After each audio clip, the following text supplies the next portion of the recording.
আচ্ছা, এটা আমাদের দিগুত। দিগুতের উচ্চারণ হচ্ছে দিগুত। ওর নাম হচ্ছে দিগুত। ও প্রথমে বসলে সরি থ হবে না, এটা হবে থ।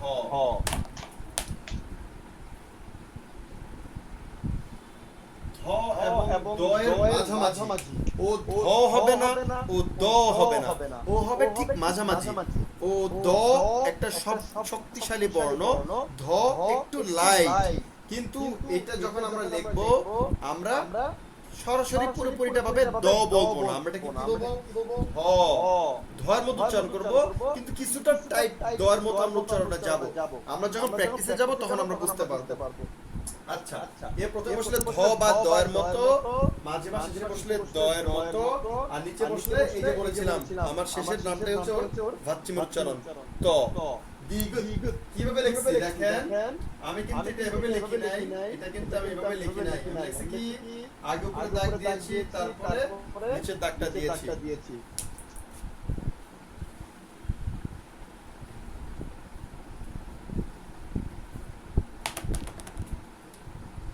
4 নাম্বার রিয়ল। র র ভাচ্চিম উচ্চারণ কি হবে? ল। রিয়ল। রিয়লের উচ্চারণ কি হচ্ছে? র র, নিচে বসলে ল। আবার দেখেন কিভাবে লিখবেন, খুব সহজ।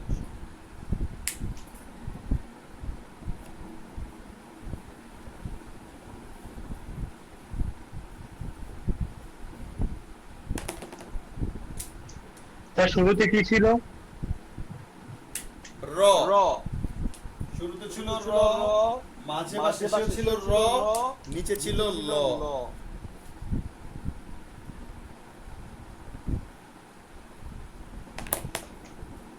এরপর হচ্ছে আমাদের নিয়ম। দেখেন কিভাবে লিখছি, নিয়ম। এটাও নিয়নের মতো, নয়ের মতো। এটা শুরুতে বসলেও ম, মাঝে বা শেষে বসলেও ম, নিচে বসলেও ম। আপনি লিখবেন কিভাবে, এখানে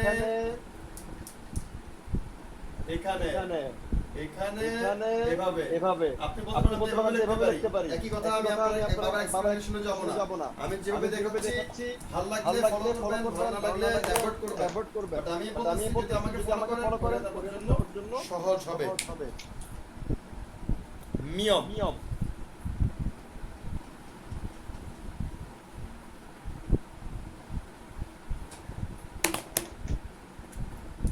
এরপর হচ্ছে আমাদের বিয়প।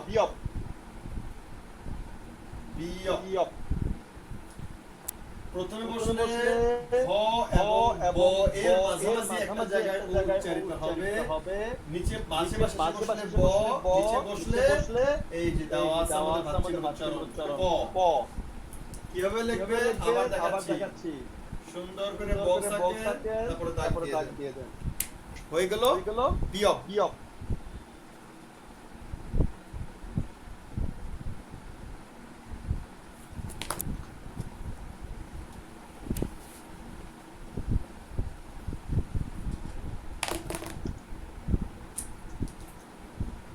এরপর হচ্ছে আমাদের শিয়ত।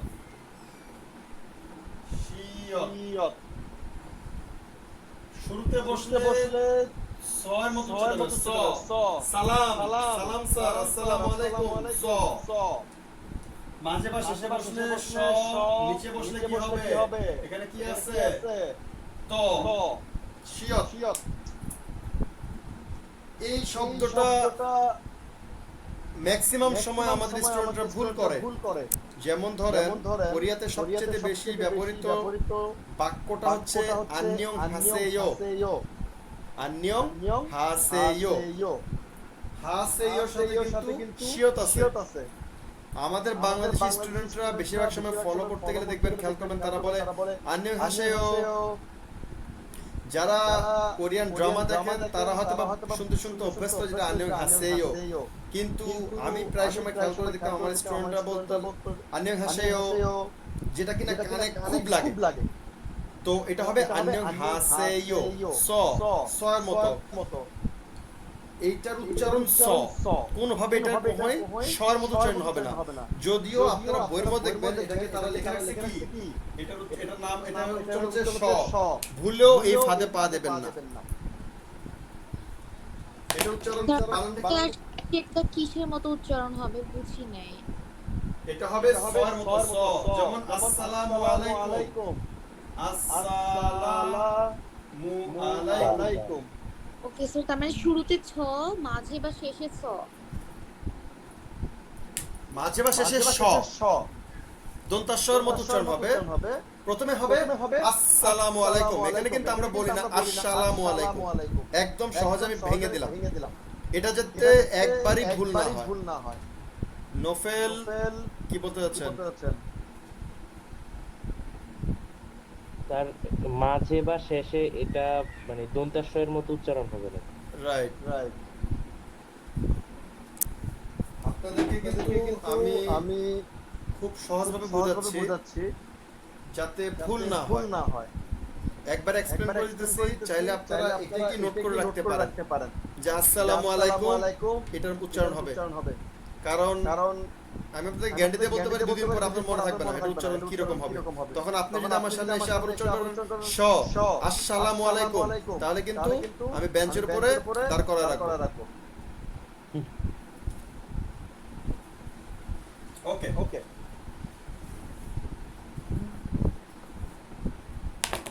এরপর হচ্ছে আমাদের ইয়ং, আমাদের খুবই ইন্টারেস্টিং একটা ক্যারেক্টার ইয়ং। এটার বানানটা আপনারা জিরো, এটা জিরোর মতো, এটা হচ্ছে একটা রসগোল্লার মতো। রসগোল্লাকে নিচে রাখলে গোল হয়ে বসে পড়ে, ওর উচ্চারণ বানান হবে লেখা হবে এরকম ডিআর, মানে ডিম্বাকৃতি হবে না, হবে চ্যাপ্টাকৃতি।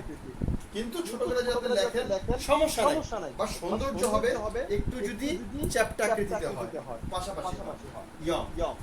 আচ্ছা, ইয়ং এর শুরুতেও কোনো উচ্চারণ নাই, শেষে কোনো উচ্চারণ নাই, ভাচ্চি মিশে বসে শুধু 19 কারের মতো উচ্চারিত হবে। ইয়ং যদি উপরে কোথাও বসে ওর কোনো উচ্চারণ নাই, শুধুমাত্র ভাচ্চি মিশে বসলেই ওর উচ্চারণ হবে 19 কা। তাহলে ইয়ংটাকে তাহলে রাখা হয়েছে কেন যদি আপনার উপরে উচ্চারণ নাই থাকে? দেখেন, আমি যদি কোরিয়ান ভাষায় আমার লিখতে চাই, এই যে আ, এটা কিন্তু স্বরবর্ণ, যেমন এই দেখেন আমি আমারটা লিখতে যাচ্ছি, এই আটা কিন্তু স্বরবর্ণ, ম হচ্ছে ব্যঞ্জন বর্ণ, র হচ্ছে ব্যঞ্জন বর্ণ। তাহলে ব্যঞ্জন বর্ণগুলো আছে, তাহলে আমি স্বরবর্ণ লিখব কিভাবে? স্বরবর্ণ কখনোই ব্যঞ্জন বর্ণকে ছাড়া উচ্চারিত হইতে পারবে না। স্বরবর্ণ কখনোই ব্যঞ্জন বর্ণকে ছাড়া এবং ব্যঞ্জন বর্ণ কখনোই স্বরবর্ণকে ছাড়া উচ্চারিত হইতে পারবে না। একদম কান খুলে শুনে রাখেন এবং চাইলে লিখে নিতে পারেন। ব্যঞ্জন বর্ণ কখনোই স্বরবর্ণকে ছাড়া অথবা স্বরবর্ণ কখনোই ব্যঞ্জন বর্ণকে ছাড়া উচ্চারিত হতে পারবে না, ওদেরকে একসাথে থাকতে হবে। এজন্যই অনেক জায়গায় অনেক মজার উচ্চারণ আমরা শুনতে পাই, আমরা ক্লাসে গেলে আমরা বুঝতে পারবো। এটুকু মাথায় রাখেন। এখন মজার বিষয় হচ্ছে ভাচ্চি হিসেবে বসলে শুধুমাত্র ভাচ্চি হিসেবে ব্যঞ্জন বর্ণ বসতে পারে, কোন রকম স্বরবর্ণ এই জায়গায় বসতে পারবে না। ভাচ্চিমের বেলা অর্থাৎ যখন নিচে আপনি লিখবেন এই জায়গায় কিন্তু ব্যঞ্জন বর্ণ একা বসবে, এখানে কোনো স্বরবর্ণ তার সাথে বসতে পারবে না। আর বাদ বাকি সব ক্ষেত্রে আমার লাগে। আচ্ছা, উচ্চারণ করতে গেলে এই যে স্বরবর্ণ উচ্চারণ করতে গেলে যে উপরে এই যে আমার, এরা কিন্তু সবগুলোই কিন্তু মূল বর্ণ হিসেবে আছে। মূল বর্ণ হিসেবে থাকা এখানে কোনো ভাচ্চিম নাই, যার কারণে আমি যখন লিখতেছি দেখেন মজার বিষয়, কোরিয়ান ভাষায় যদি আমার লিখতে হয় তাহলে লেখা যাবে